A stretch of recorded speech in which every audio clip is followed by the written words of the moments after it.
Good afternoon. I'm Dr. Mahri Irvine, Executive Director of the Women's Liberation Front. We are a national, nonpartisan women's rights agency representing women of all political affiliations, and we strongly oppose HB 1956.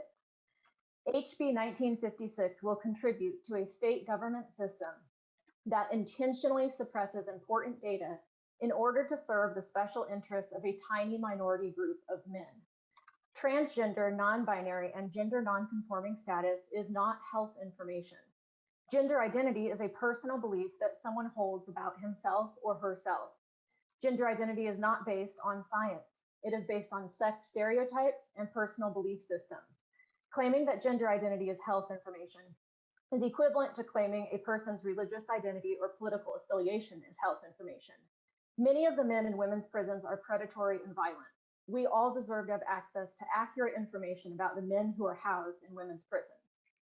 My name is Amanda Houdeschell, and I work for the Women's Liberation Front. WoLF is a national radical feminist organization, and Washington is home to the third largest number of WoLF supporters in the country. Washington is also home to hundreds of incarcerated women, all of whom will be put at risk if this bill becomes law. Last year, a man was transferred to Purdy Women's Prison after being convicted of raping a 12-year-old girl. He subsequently raped a developmentally disabled female inmate. After this became public information, a private citizen filed a public records request about prison conditions for women. The ACLU and Disability Rights Washington sued to prevent public disclosure of the number of men being housed in women's facilities. While even one man housed in a women's prison is one man too many, the numbers matter. How are we to know the extent of the danger that incarcerated women are in if we do not know how many men they are forced to live with or what crimes they have committed? I urge you to vote no on this dangerous bill. Thank you. My name is Elizabeth Hummel, and I really appreciate this opportunity. As a feminist and a lifelong Democrat, I am opposed to this bill. I worked for 12 years for the legislature, part of that time as an EA for the Senate Democratic leader. I am also a singer-songwriter and often write songs to right wrongs. Recently, I saw a video about a Black woman named Tamikia, who is incarcerated in California. Her story moved me and turned into a song. The links are in the written testimony. Like most women in prison, Tamikia was a victim of domestic violence. Because of a new law, Tamikia and other women in California are now forced to share cells with abusive and biologically male inmates, most of whom still have fully intact genitals. This is terrifying and cruel, and it is happening here in Washington State as well. Women in Purdy are crying out for help, and we must listen. We must be able to access data, such as how many biological males are housed in the women's prison. This bill was specifically designed to hide this information. Thank you for this opportunity to testify. Please vote no.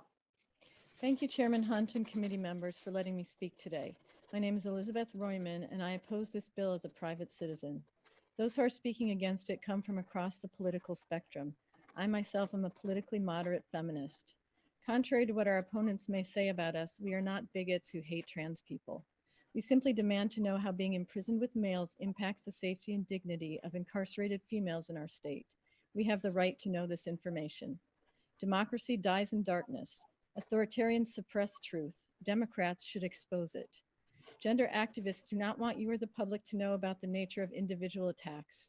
They do not want you to know that soon after the transfer of males into WCCW began last year, at least 2 males committed sexual assaults against multiple female inmates, including a young mentally disabled woman who was attacked by a convicted child rapist.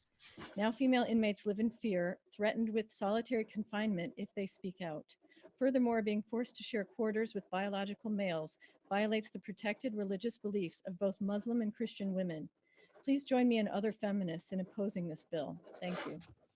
Thank you, Mr. Chair and Committee. My name is Beth Derongen, and I live in Seattle in the 46th District. I am opposed to HB 1956. This bill hides which trans individuals are housed in women's prison, including sex offenders. I believe that women should have the right of consent, which includes the right to say no to having males expose their male genitalia or having males watch them disrobe. Women should not be locked into cells with males or forced to share showers with males and male-bodied individuals. The fact that Washington State places males in women's prison is an assault on women's rights, and this bill only compounds this injustice. Any legislator who votes for this bill has no right to say that they support women's rights or women's consent, or to say that they oppose sexual assault because they are allowing it on the most vulnerable. This bill and having males in the women's prison shreds any of those claims. To my knowledge, the majority Democrat Party has not objected to placing males in the women's prison, even though feminists and others have protested this misogynistic policy to no avail. Thank you. Hi, my name is Dawn Land, and I urge you to vote no on House Bill 1956.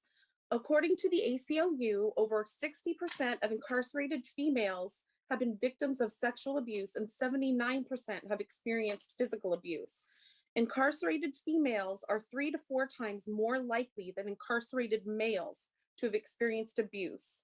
At least 40% of incarcerated males claiming to be women are also violent sex offenders, and forcing incarcerated females to be locked in with them turns what is meant to be a punishment into torture.